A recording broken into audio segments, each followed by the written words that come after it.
Kinumpirma na ng Commission on Appointments ang pagtatalaga sa 22 senior officers ng Armed Forces of the Philippines nitong Miyerkules sa Pasay City.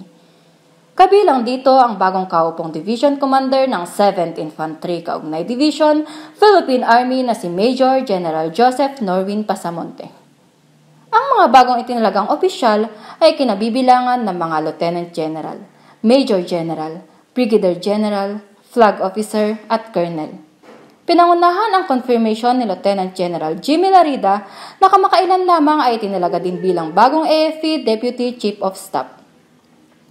Ang promosyon ng bagong opisyal ay nagsisilbing hakbang upang mas lalo pang pagtibayin ang liderato sa AFP at itaguyod ang merit-based leadership na siyang pundasyon ng profesionalismo ng mga sundalo.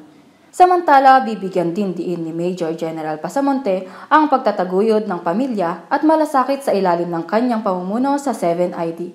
Aniya, tinitiyak niyang may pagpapatuloy ang tagumpay ng Kaugnay Division sa internal security, humanitarian assistance and disaster response patungong territorial defense operations.